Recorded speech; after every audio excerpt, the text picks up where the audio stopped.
Hello. मैं हूं जवाहिर। क्यों फोन किया तुमने? क्या चाहते हो?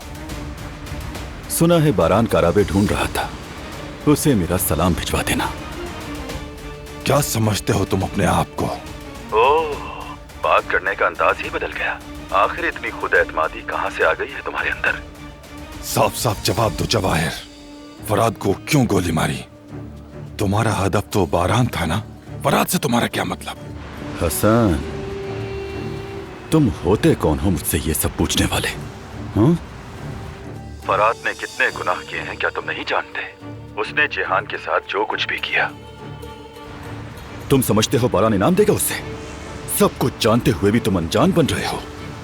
और क्यों तुम नहीं चाहते थे कि फराद का अंजाम बुरा हो?